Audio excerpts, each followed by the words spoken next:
Você já ouviu falar das festas bíblicas? Você sabe quais são as festas bíblicas? Você sabe que elas não são só para os tempos da Bíblia ou só para os judeus? Hoje é dia de Você Sabia? Vem com a gente para saber mais sobre as festas que o próprio Deus determinou. Olá, amigos! Sejam todos muito bem-vindos de volta ao canal Creio Logo Sei. Hoje é domingo, 12 de setembro e é dia de Você Sabia? E hoje nós vamos falar sobre as festas bíblicas, parte 1. Nós vamos dividir esse vídeo em duas partes. Hoje nós vamos falar primeiro das festas da primavera e no próximo vídeo nós vamos falar sobre as festas de outono. Antes da gente continuar, peço você por gentileza que se ainda não é inscrito aqui no nosso canal, que você se inscreva, ative o sininho para receber as notificações, deixe o seu joinha para nós e nos siga lá nas redes sociais, no Instagram e no Facebook. E se você gostou, compartilhe também. Muito obrigada! Hoje nós vamos falar sobre as festas que o próprio Deus determinou e ordenou aos filhos de Israel que festejassem, que comemorassem, que fossem até Jerusalém para comemorar e estar presente no templo do Senhor. Então, todas as pessoas de todas as partes de Israel deveriam 3 vezes por ano ir até Jerusalém para comemorar essas festas. E Deus dizia que não era para se apresentar diante dele de mãos vazias. Então, hoje nós vamos falar sobre as 4 primeiras festas. Ao todo, são 7 festas. 3 no outono, que lá é agora, né? No final, mais para o final do ano, estão acontecendo agora, e 4 na primavera, que aqui seria para nós no começo do ano, entre março e abril. Para começar, vamos falar dessa parte, né? Porque aqui o que eles chamam de primavera, lá é primavera, aqui é outono. E o que eles chamam de outono lá é primavera aqui, porque nós estamos no hemisfério sul e Israel está no hemisfério norte. Então é sempre o oposto.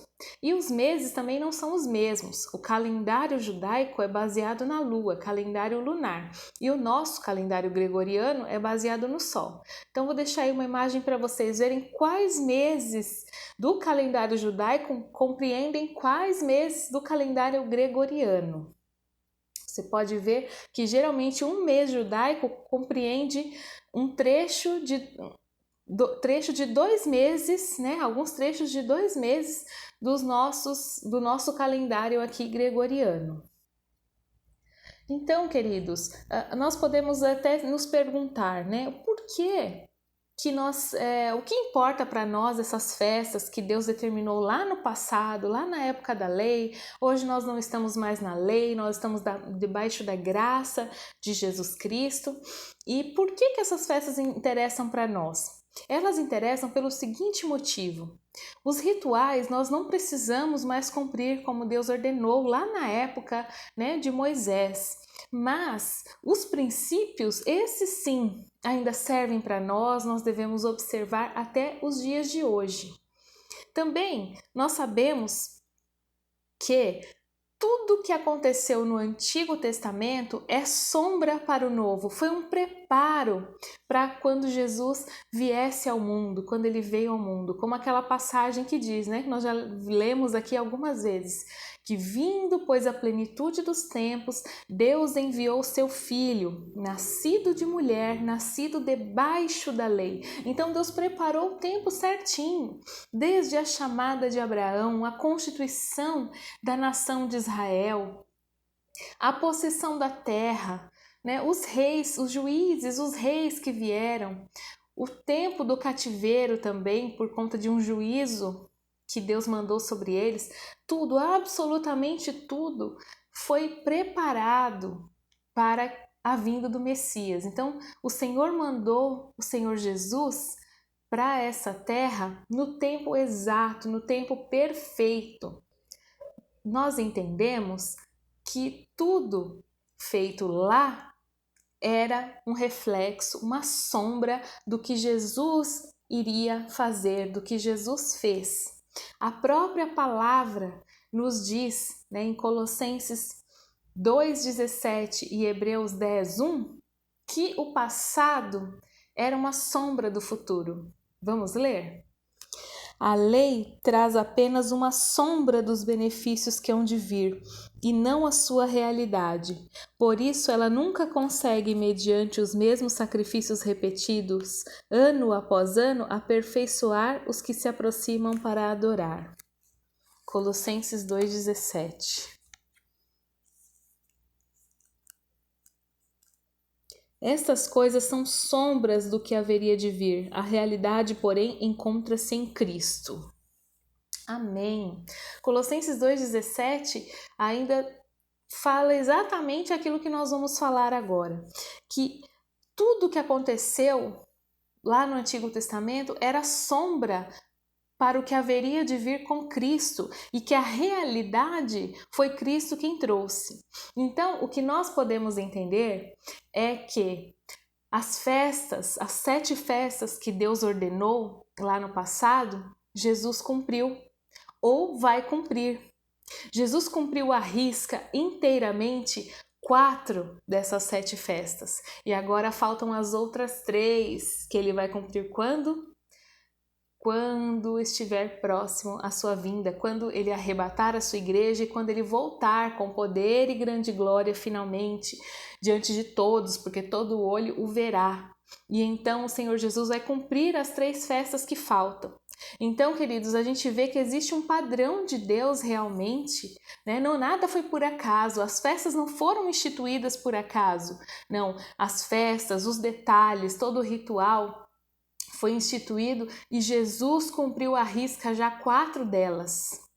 E já deu uma palhinha das outras 3, porque ele esteve aqui entre nós, ele é a nossa expiação, ele é o sacrifício suficiente e ele já tabernaculou por um tempo entre nós. Mas ainda haverá o cumprimento perfeito e total das últimas 3 festas. Então, hoje nós vamos aprender um pouquinho sobre essas festas para que nós entendamos a importância que elas têm, entendamos que não foi por acaso, que o Senhor Jesus cumpriu já parte delas e o mais importante, que Ele ainda vai cumprir, porque isso dá para nós entendimento sobre o que virá, sobre o tempo do fim, porque a palavra diz que nós não estamos em trevas, que o mundo pode realmente ser pego de surpresa, que Jesus pode chegar para o mundo como um ladrão à noite, mas para nós que estamos na luz,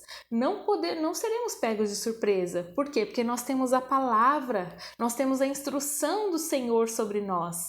Então, talvez o mais importante de entender as festas é entender aquilo que ainda vai se cumprir e compreender os tempos, discernir os tempos, porque já está chegando com toda certeza. E aí você pode me dizer, como é que você sabe que já está chegando? Existem diversas passagens na Bíblia, querido, que nos deixa claro que o mundo deve durar apenas 6.000 anos. 6.000 anos desde a sua criação, e que no 7º milênio é o milênio do Senhor Jesus reinando aqui na terra conosco. Uma característica que mostra que isso é bem real, que isso é verdade, já começa lá no início de tudo. Deus criou o mundo em 6 dias e no 7º ele descansou. Existem estudos já antes de Jesus vir ao mundo, de rabinos, estudiosos, que já entendiam que o mundo seria dividido realmente em cada 2.000 anos. Então seriam 2.000 anos de Adão até Abraão, 2.000 anos de Abraão até o Messias, 2.000 anos do Messias e depois 1.000 anos do reinado do Messias, né? Então, nós estamos exatamente nessa época, que seriam os últimos dias, os 2 últimos dias. Porque se a Bíblia também diz que para Deus um dia é como 1000 anos, então quando nós vemos na Bíblia, como em Joel diz, que derramarei do meu espírito sobre toda a carne nos últimos dias, significam os 2 últimos dias do mundo, da humanidade, que é quando Jesus vem ao mundo. Jesus vem, né? E a igreja, a era da igreja dura 2 dias e nós já estamos terminando esses 2 dias. Jesus veio há mais ou menos 2000 anos. Nós sabemos que existe aí um delay, né? um erro, vários erros talvez, em todos os calendários, tanto no judaico quanto no gregoriano, que é o nosso. Mas o fato é, estamos chegando ao final do 6º dia, do 6º milênio.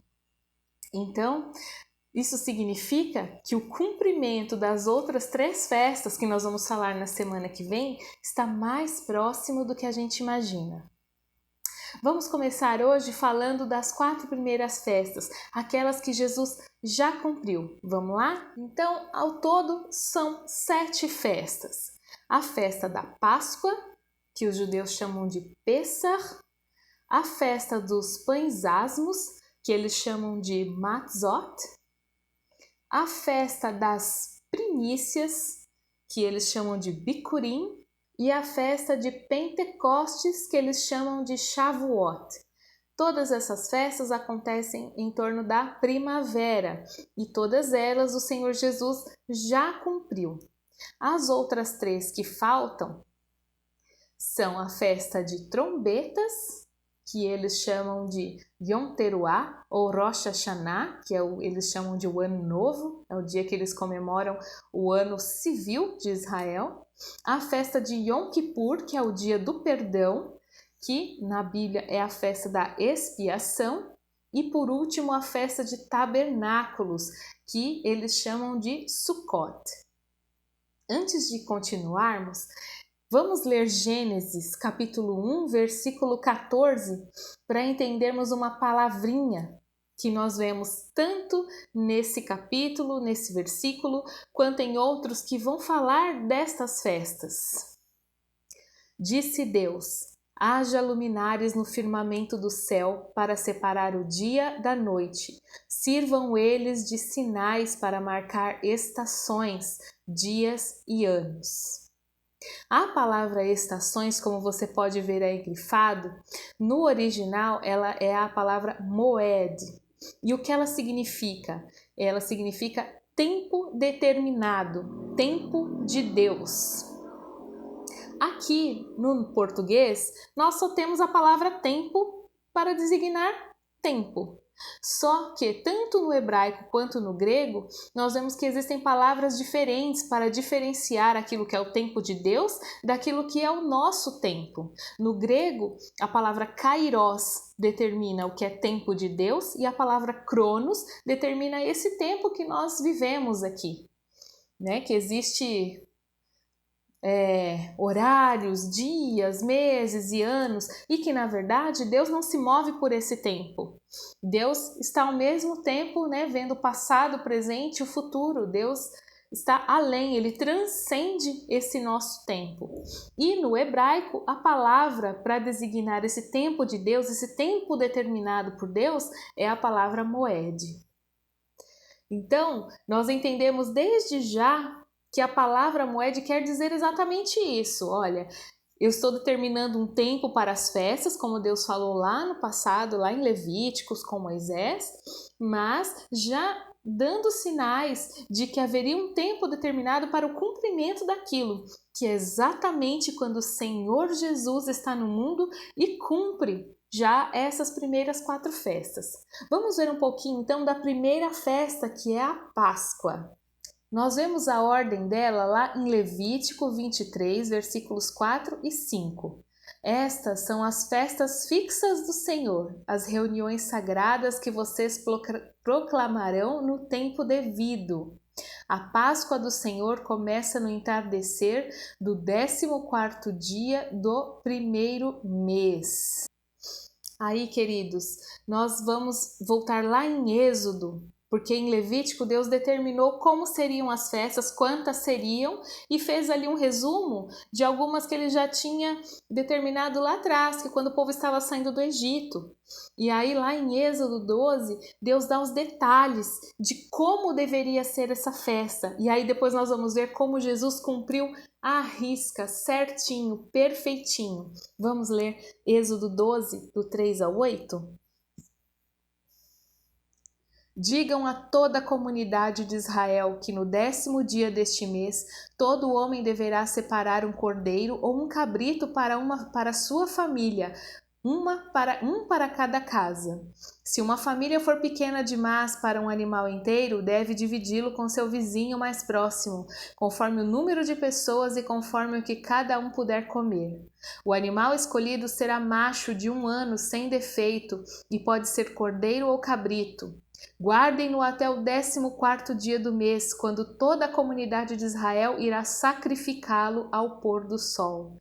Passem então um pouco do sangue nas laterais e nas vigas superiores das portas das casas nas quais vocês comerão o animal. Naquela mesma noite comerão a carne assada no fogo, juntamente com ervas amargas e pão sem fermento. Glória a Deus! E aí nós vamos ver os detalhes de como Jesus cumpriu exatamente essa festa. Para começar, nós vamos lembrar que Pedro diz que Jesus é o cordeiro que foi morto antes da fundação do mundo. Quer dizer, antes de Deus criar o mundo, Deus já sabia o que iria acontecer, a queda do homem e a morte de Jesus, o plano da salvação já estava pronto, já estava tudo preparado. E aí nós vemos que Deus manda que o cordeiro seja escolhido no dia 10. Então, se a gente levar isso para o tempo da Terra, como nós falamos, de 6.000 anos, nós entendemos que no dia 0, quando ainda não existia terra, não existia o homem aqui, Deus já tinha preparado o cordeiro. Então, no dia 10, o povo deveria escolher o cordeiro. No dia 0, o plano da salvação já estava pronto. No dia 11, é o primeiro dia que é para esperar até o cordeiro ser morto. Então, nós podemos entender aí os primeiros 1.000 anos da humanidade. No dia 12, segundo dia de espera do cordeiro para ser morto, entendemos o segundo milênio da humanidade, já com Abraão. No terceiro dia, dia 13, terceiro dia de espera do cordeiro, 3.000 anos, mais ou menos o tempo de Davi. No 14º dia, quarto dia de espera para o cordeiro ser morto, entramos no 4.000 anos. E aí lá em Êxodo diz que era para esperar o pôr do sol do 14º dia para sacrificar o animal. E o que acontece? Jesus morre exatamente na viração do dia, do 4º para o 5º dia, do 4º milênio para o 5º milênio. Então, a morte de Jesus marcou a entrada no 5º milênio e nós estamos agora entrando no 6º milênio. Então, aqui nós entendemos que até nesses detalhes, Jesus cumpriu à risca o ritual que Deus tinha mandado. Ele estava esperando desde o dia 10 do dia 0, antes da criação, e para morrer apenas no 4º dia, no pôr do sol, na virada do 4º para o 5º dia. Aleluia! E aí nós entendemos também que ele é o Cordeiro de Deus, por quê? Porque ele morreu na Páscoa. Na verdade, João Batista, já antes de tudo acontecer, já tinha tido uma revelação de Deus de que o Senhor Jesus era o Cordeiro que tirava o pecado do mundo. Nós vemos isso em João 1,29. Jesus é o Cordeiro que tira o pecado do mundo. Ele morreu na Páscoa, cumprindo exatamente o ritual que Deus tinha dado a Moisés. E aí nós podemos ver em Mateus 27, por exemplo, além de Lucas e Marcos e também João, que ele morreu na Páscoa. Então, queridos, nós vemos que o Senhor Jesus cumpre a festa da Páscoa, a festa de Pêssar. Por quê? Porque ele morreu na Páscoa, debaixo de todo o ritual que Deus tinha dado a Moisés e aos filhos de Israel lá no Egito, na saída do Egito. Jesus cumpre a risca e ele morre no dia da Páscoa, no dia em que os judeus estavam comemorando a Páscoa. Aí o que acontece no dia seguinte da Páscoa? Começa a festa de pães asmos, né? Ou a festa lá de Matzot. Vamos ler então aonde Deus ordenou essa festa. Levítico 23, 6 e 7 diz: no 15º dia daquele mês começa a festa do Senhor, a festa dos pães sem fermento. Durante 7 dias vocês comerão pães sem fermento. No primeiro dia, façam uma reunião sagrada e não realizem trabalho algum.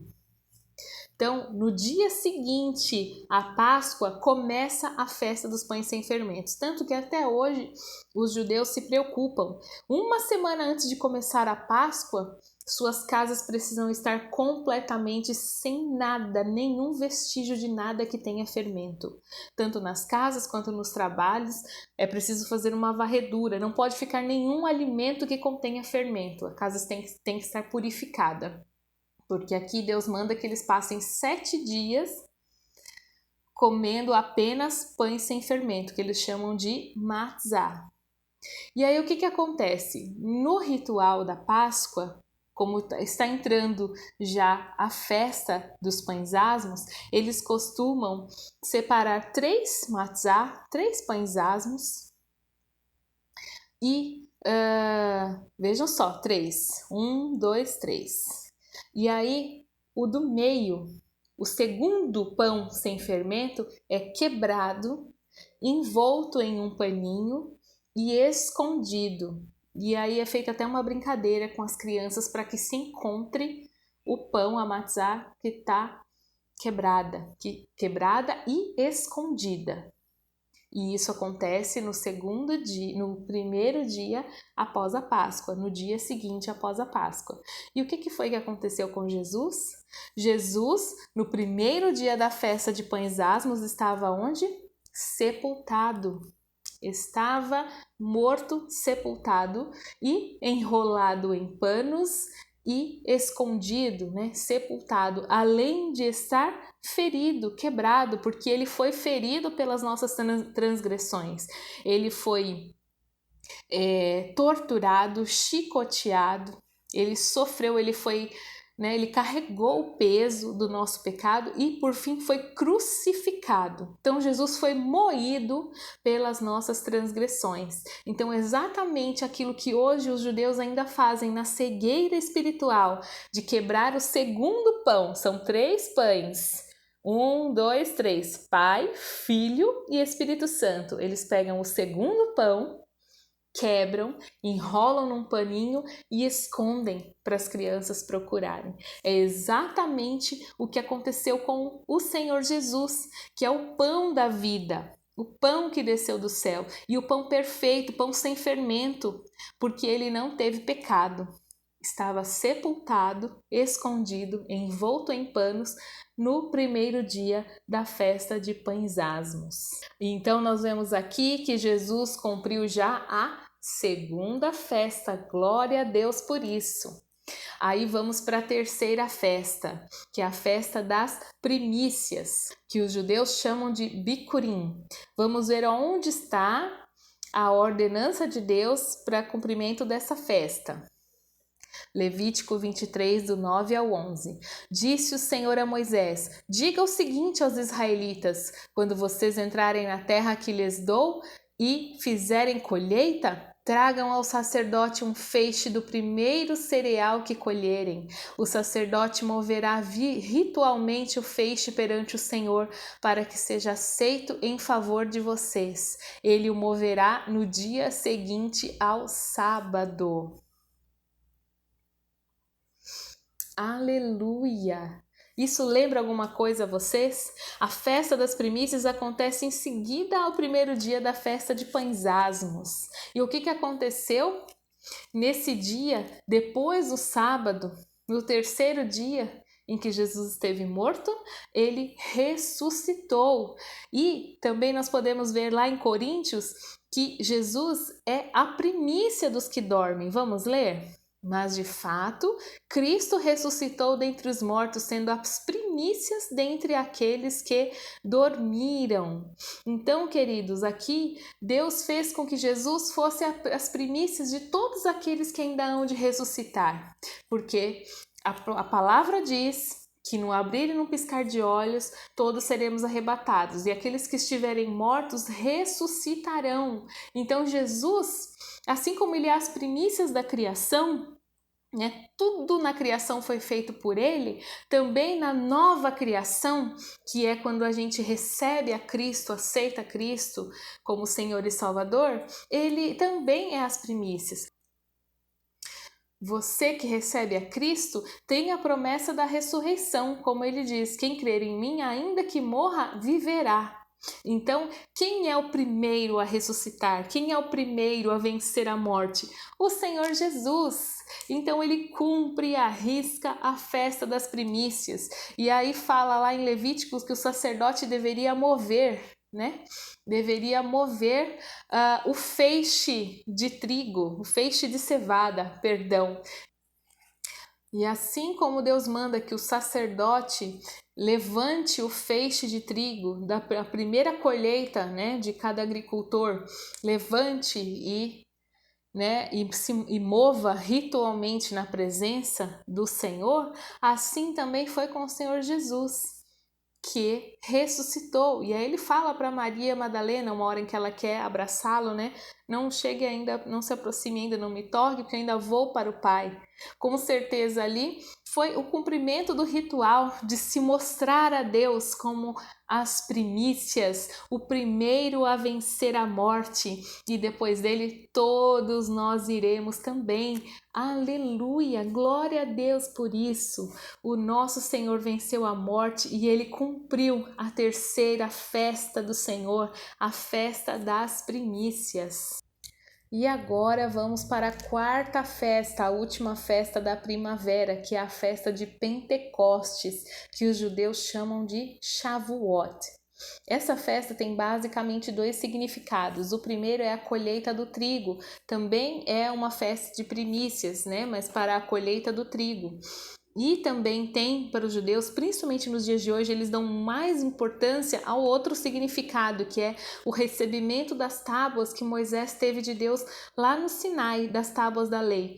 E isso acontece 50 dias após a Páscoa. Olha que interessante, 50 dias após a Páscoa, Moisés está com o povo lá no deserto, sobe ao Monte Sinai e recebe as tábuas da lei por onde o povo vai se guiar dali por diante. E começa já aí o cumprimento da festa pelo Senhor Jesus. Ele fica, depois de ressuscitado, ele fica 40 dias aparecendo aos seus discípulos aqui na terra e depois ele assunto aos céus. Logo em seguida, 10 dias depois, começa a festa de Pentecostes. E o que acontece assim que Jesus sobe aos céus, né? Depois da sua ressurreição? Nesse ano, na festa de Pentecostes, acontece a vinda do Espírito Santo. Como o próprio Senhor Jesus disse aos discípulos: não saiam de Jerusalém, fiquem aqui até que do alto sejam revestidos de poder. E esse revestimento de poder acontece exatamente na festa de Pentecostes.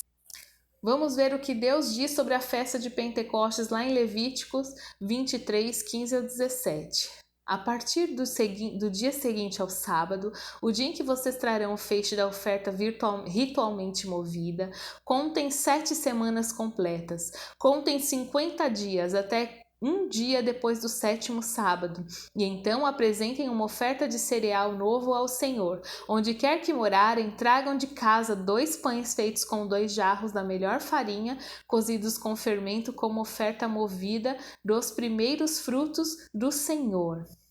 E aí vamos ler em Atos o que aconteceu. Chegando o dia de Pentecostes, estavam todos reunidos num só lugar. De repente veio do céu um som como de um vento forte e encheu toda a casa na qual estavam assentados. E viram o que parecia línguas de fogo que se separaram e pousaram sobre cada um deles. Todos ficaram cheios do Espírito Santo e começaram a falar noutras línguas, conforme o Espírito os capacitava. Então nós podemos ver que Jesus cumpriu a festa, também à risca. Jesus cumpriu enviando o Espírito Santo que ele já tinha prometido exatamente neste dia. E assim como no Sinai, lá no Sinai, Deus escreveu a lei nas tábuas com fogo, né? Como se fosse o dedo de Deus escrevendo, como se fosse, não, foi o próprio dedo de Deus escrevendo na pedra, como com fogo. E aí as pessoas dizem também, né, que viam fogo, quem estava longe via o que estava acontecendo ali com Moisés e que também estava, como que se pode dizer, envolto em fogo. E em Atos 2, Deus mandou línguas de fogo sobre os que estavam presentes no cenáculo orando. Então nós podemos ver aqui o cumprimento em detalhes da festa de Pentecostes, né? E aí nós podemos ver também, falando sobre essa questão das línguas de fogo, o que diz lá em Jeremias 31:33. Esta é a aliança que farei com a comunidade de Israel depois daqueles dias, declara o Senhor. Porei a minha lei no íntimo deles e a escreverei nos seus corações. Serei o Deus deles e eles serão o meu povo. Então aqui Deus está dizendo o que iria acontecer lá adiante. Nós lemos esse texto num vídeo, numa devocional há um tempinho atrás desse, né? Que a lei que estava nas pedras, nas tábuas, agora seria colocado na nova aliança nos corações das pessoas. E como que ele foi escrito aí no seu coração? Você que já recebeu a Cristo, saiba, a lei de Deus está gravada no seu coração. É o que diz Jeremias. E como que Deus escreveu aí no seu coração? Você sabe dizer? Podemos ver isso em Mateus 12:28 e Lucas 11:20. Vamos lá? Mas se é pelo Espírito de Deus que eu expulso demônios, então chegou a vocês o reino de Deus. E aí o texto complementar da mesma passagem em Lucas 11:20 diz: mas se é pelo dedo de Deus que eu expulso demônios, então chegou a vocês o reino de Deus. Então, queridos, esses dois textos dizem que quem escreveu dentro de nós foi o dedo de Deus. Quem escreveu a lei do Senhor em nós. E quem é o dedo de Deus? O Espírito Santo. E foi o Espírito Santo que desceu em Pentecostes, como línguas de fogo ali nas pessoas. E cada um que era estrangeiro ali entendia a mensagem do Evangelho no seu próprio idioma.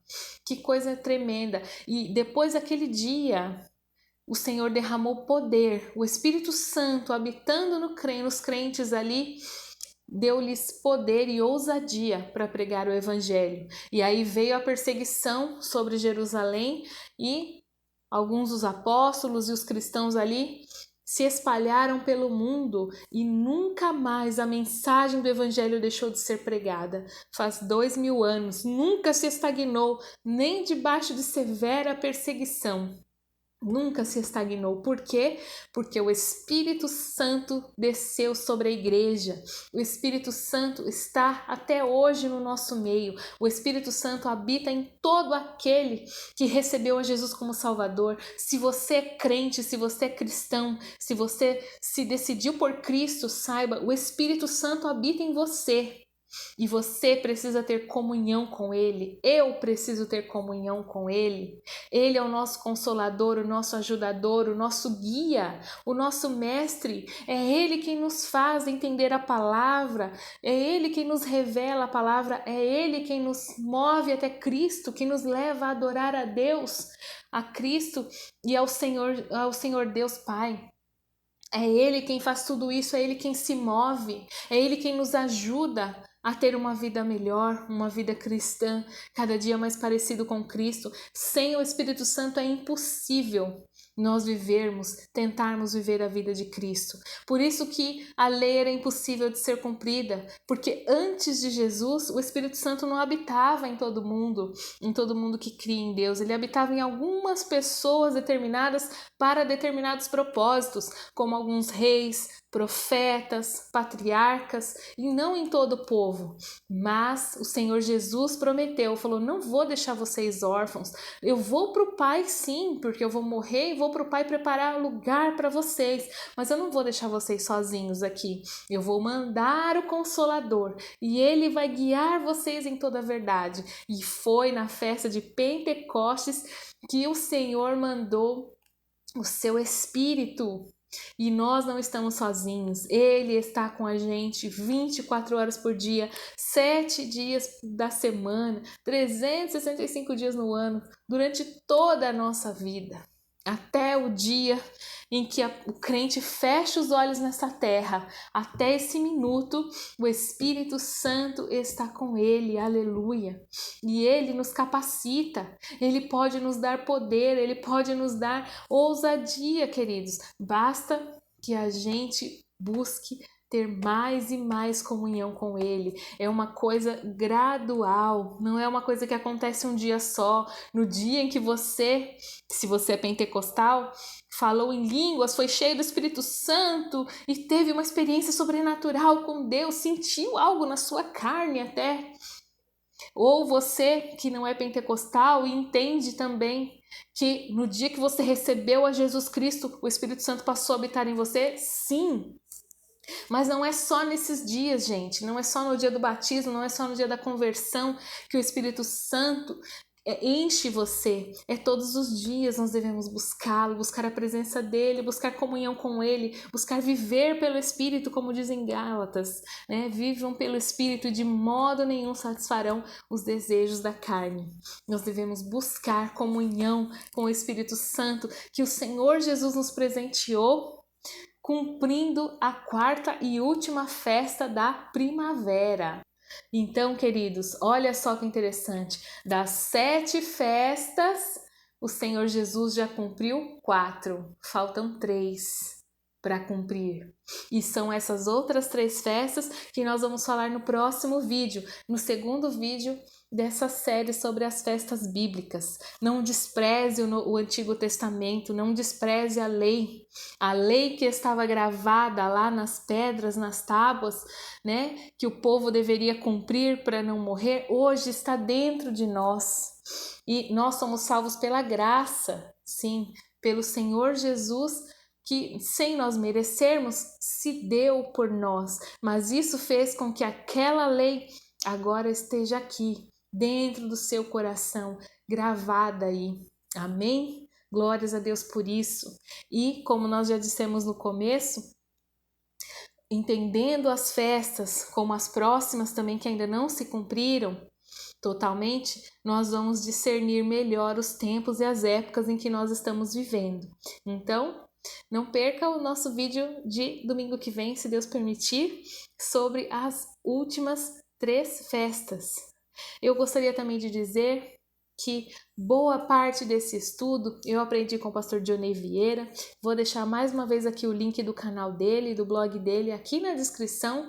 E lá, ele é um mestre de Deus. Você pode aprender muito, muito, infinitamente mais. Não só sobre as festas, mas também tantos outros temas nossos, né? Dos cristãos.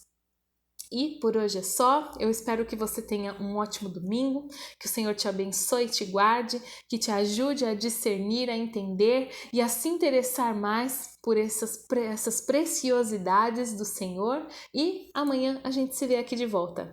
Um grande abraço e fiquem todos na paz do Senhor.